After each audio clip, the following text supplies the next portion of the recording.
Hey, welcome to the Stay Mentally Strong podcast. I have a special guest here today. It is Thanksgiving weekend, and I thought who better to have than the most grateful, optimistic person that I know, and that is my Josie. So, Josie, tell us about yourself. How old are you? I'm 10, and I love being outside.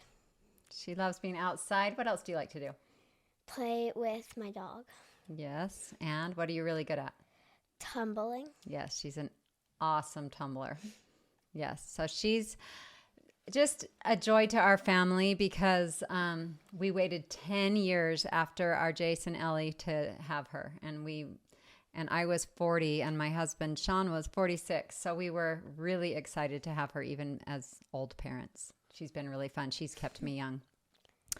So I first want to talk about an experience that Josie had because it has to do with Thanksgiving. About a week before Dad died, and we knew Dad was struggling, right? We knew he was having a hard time.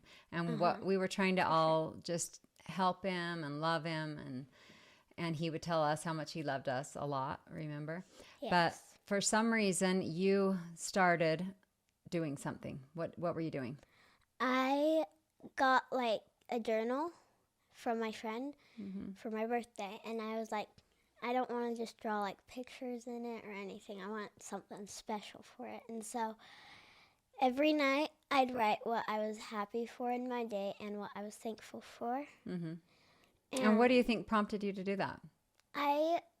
So when I got it, somebody in my head told me, was like, try doing this, and then you can look back and remember all the good things you have. Oh, I love that. So each day, at the end of the day, you'd write down what one thing stood out to you that you were grateful for? Yeah. Okay, so I noticed that she was doing this, and I was like, that's interesting. That's good. Yeah. But I had different books. Like, I still have one every night. It's like a little book. Oh, that you still do. Things, yes. Okay. So she had started doing this one particular thing one day to write what she was thankful for about a week before Sean died. And so it was Monday, Tuesday, Wednesday, Thursday, Friday, Saturday. Well, Dad passed away on Sunday morning. Yeah. That was a really hard time for all of us. Josie was super close to Sean, right? What kinds of things did you guys do together? We went to the movie theater a lot, and we both liked loved to movies. fish. Like to fish. And he would be like, Joe, let's go to this or that somewhere. Yeah, he always wanted to be with Josie. So when I would go on my women's retreats to Italy, what would you guys do? We would go to the movie theater. We would... Or watch a movie downstairs. Yeah. I remember you had a little movie every night. And he would take us to like different restaurants every night, mostly Subway. Sonora. Oh, Sonora. And Subway, yes. Love it. So you kind of looked forward to that time when I would leave because you got just daddy-daughter time for 2 to 3 weeks, huh? So kind of had a unique opportunity there. But anyway, so after he passed, a couple days later, I said, and I had forgotten about the gratitude journal, and I said, Josie, how are you doing so well? How are you being so resilient when basically your best friend is gone? And what did you say? You went and got your gratitude journal. Yeah, I was like, 1 minute, let me go grab this. And I brought it, and I showed my mom everything that I wrote. She showed me that on that Sunday, the worst day that you can even imagine for an 8-year-old girl at the time, losing her dad, she focused on what was good about that day. And you wrote... I wrote what was good, which was my cousin took me to her house and we watched movies and played baked games. Cookies or something, yeah. And brownies. Yeah, so she still found joy in a really hard thing.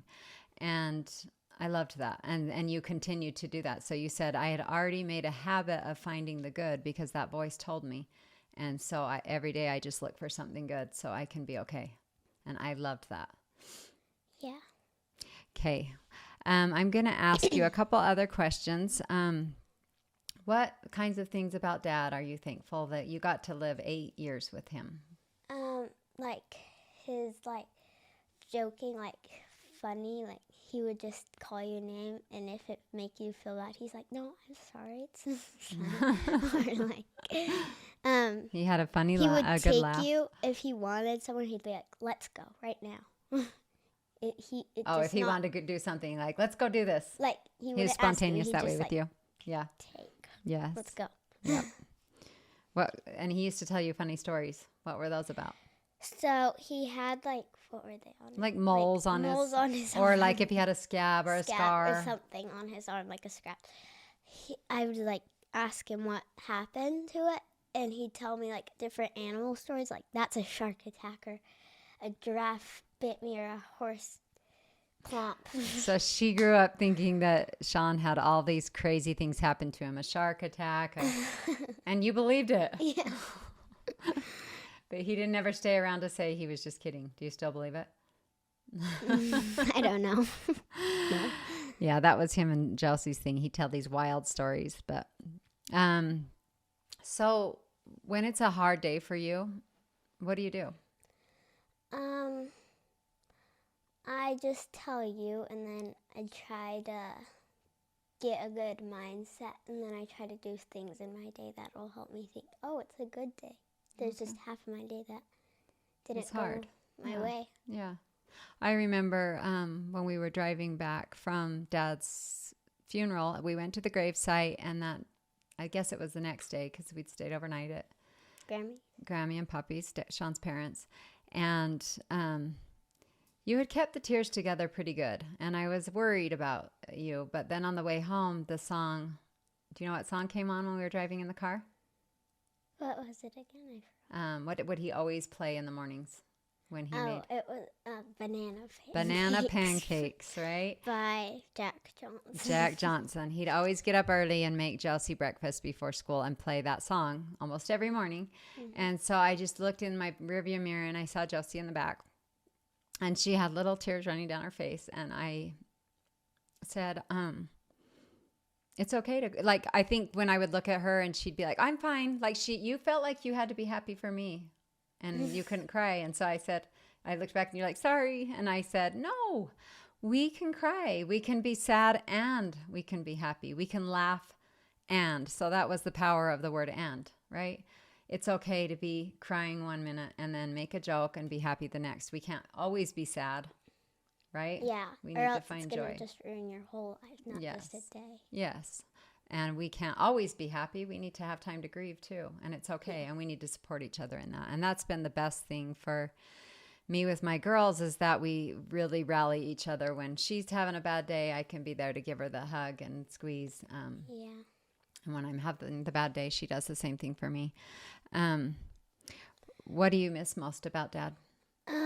Probably just like, I don't know, like sometimes when I have nothing to do on days, it's like I'd ask him and he'd be like, go do this. And then I'd be like, okay. Yeah. Going golfing with Dad.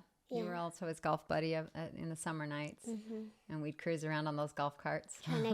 Like one time there's this big hill on the golf course and there's turkeys on the golf course, and we'd like go up the hill and chase the turkeys. Yeah. We never caught them though. Yeah.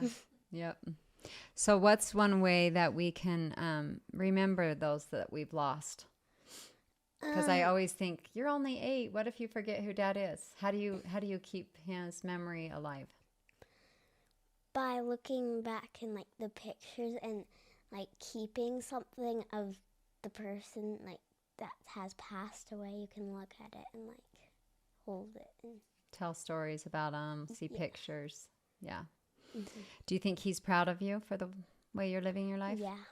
Why do you think that?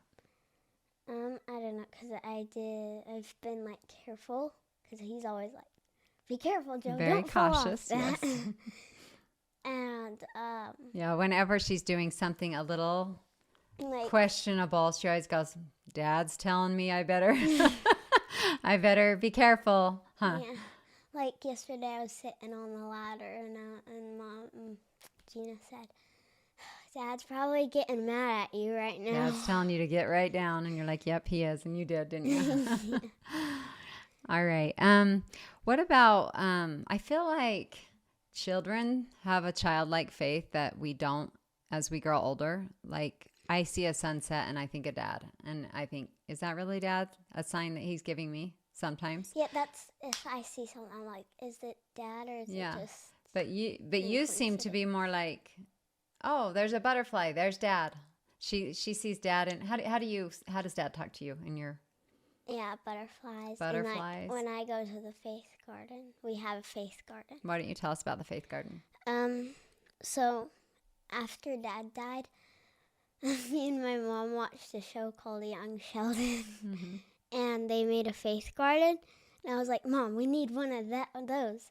And so in our backyard, when we got it, we told the people that we wanted a little spot where we could heal. And so it has A little sand pit with a fountain in it. And there's a bench. And butterflies. Yeah, except we want to make it a little more like peaceful. Yes, we're still working on it. But it's a place where we can go when what? When we feel sad, scared, or just we need to like pray about something. Yeah. So the faith garden was Josie's idea. We call it Josie's Faith Garden for her dad. And it's super special. Yeah. No, we're just going to keep growing on that. One day when you were sitting in primary, you said you heard his voice. What was that all about? So I was sleeping at my cousin's house, and we went to A different primary. primary? Yeah. So her primary. And we were singing I Am a Child of God, I think that was the song. And he said, you're mine and his. Oh, that's what Dad said to you? You're mine and he's his. like, I love you. And yeah. And then he started laughing. Oh, he started laughing. And you don't have to worry about me anymore? Because I remember you were Oh, yeah, really yeah, worried. Like, what did he say? He said, I'm fine. I can process that. You don't have to worry. I'm safe now. I'm safe now. And now I'm with you all the time. Yeah. Yeah. I also remember going to a soccer game after that, and you kind of fell apart. You started crying in the middle and just kind of came and sat on my lap. And we both started crying because I think it was her first game that Sean wasn't at. And I think you were done with soccer after that. Yeah, I hated And soccer. that was okay because it was just like, Dad was my biggest cheerleader. But you did say to me, now Dad has a front row seat to all my stuff, you know? So she is awesome at just reminding me that, that Sean's always with us and that we can still be happy because now he just gets to be with us all the time. So that's been really awesome. Josie, what would you say to somebody that is missing someone on Thanksgiving? We know a lot of people. Thanksgiving's awesome because I think about what we're grateful for, but it also is hard because our loved ones aren't there. Some people don't have others. Yes. So, like, to a kid my age, Sure, or like yeah. anyone. Yeah. Anyone? Okay. I would just say, like, start writing in a journal and start thinking that they're okay. Just look for signs too. Look for signs because they're always there, huh? Okay. Just for Thanksgiving, what's some of your favorite Thanksgiving traditions? Let's see.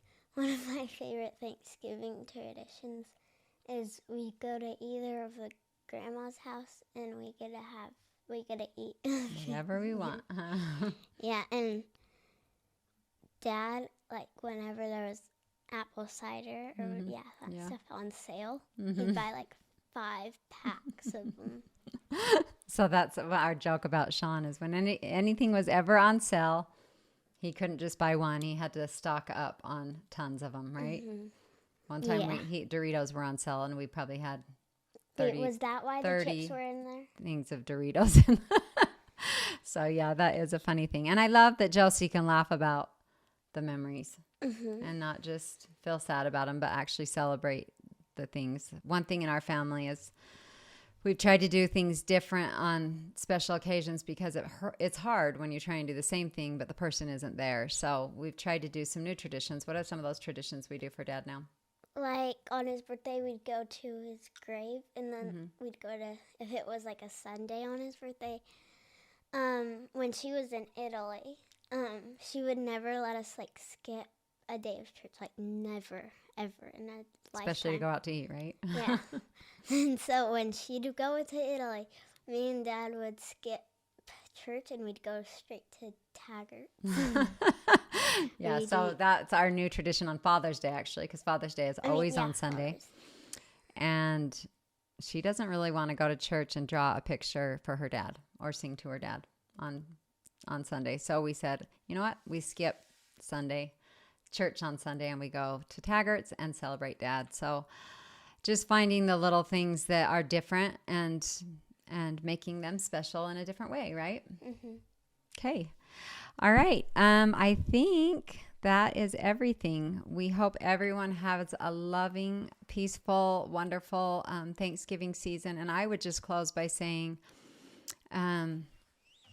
if you have loved ones around, let them know how much you love them. Take advantage. Sometimes we go, oh, I got to go be with all the family for Thanksgiving. I got to get through this. But my challenge is to tell the people in your life how much you love them, because you have no idea how long you're going to have with them if it's the last day. And we just don't want any regrets. So relationships are the most important thing that we're here for, in my opinion. If you like hear a voice that's like, you need to do this, do Listen to it. Exactly. And if your family is struggling, and then you definitely you got to reach out to people when they are hurting and let them know that you love them. Get the help that they need before it's too late. So thank you for joining us, Josie. You did an awesome job. Is there anything else you want to say in closing? Happy Thanksgiving. I don't know. Okay. Thank you.